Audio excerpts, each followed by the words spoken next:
The train's whistle cut sharp through the cold as it pulled away from Red Pine Crossing, leaving Clara Whitmore alone on the frosty platform. The crumpled letter in her hand felt useless, her heart pounding harder than the biting north wind. She had traveled for weeks as a mail-order bride, clinging to words that promise a home, respect, and a new life in the West. But when Edgar Mills saw her step off the train, his eyes held no warmth, only blatant disappointment. He told her bluntly she wasn't the woman he'd imagined, that her size wasn't what he wanted in a wife. Then he just left her there, with barely enough money to survive and nowhere to go. That night, Clara slept on a wooden bench, clutching her suitcase as snow began to fall. It was a cruel reminder of every time she'd been told she was too much, too big, too strong, too different. Yet, even with frozen tears on her cheeks, she refused to run. Surviving was what she did best.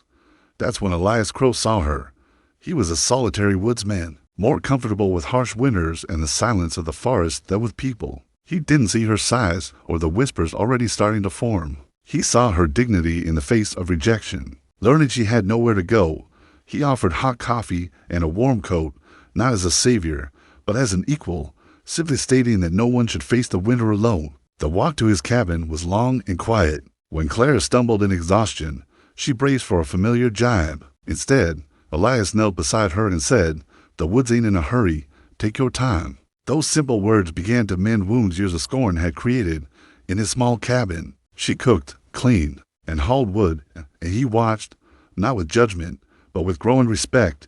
He saw her quiet strength and the cautious way her smile began to return. There was no rush of romance, just a mutual respect warming them like the fire in the hearth. But back in town, rumors spread, fanned by embittered Edgar Mills, who couldn't stand that the woman he'd cast aside had found a place where she was valued. And with a fierce blizzard closing in, Clara and Elias knew they were facing more than just a storm of snow, but a storm of choices that would test them both. Cuando el invierno golpea con toda su furia, Red Pine Crossing Cuando aislado. Why few entonces cuando la verdadera fuerza de Clara salía a la luz, por mientras otros se rendían. Ella organizó ayuda. Cuido enfermos, cochino para queens no podían hacerlo, y camino kilómetros en lani para levar medicinas. Enados el respeto silencioso de aquellos que antes la miraban con desprecio, incluso cuando Edgar intentó humillarlo públicamente.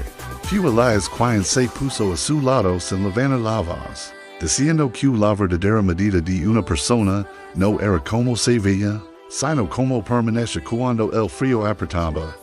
Why esas palabras cambiaron algo en el pueblo.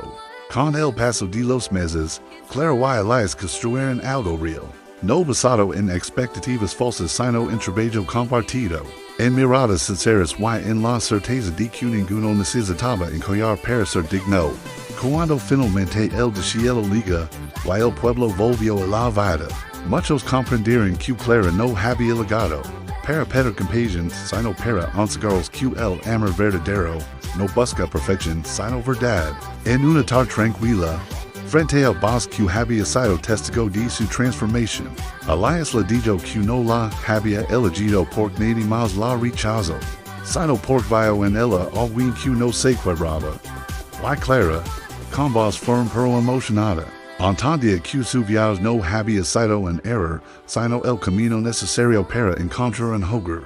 Don su tamaño, su fuerza y su corazón no eran defectos sino virtudes. Así en el salvajos don la vida heredera, y el invierno no perdonaba una mujer rechazada.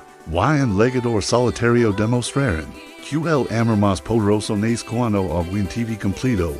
Y decide cuidarse.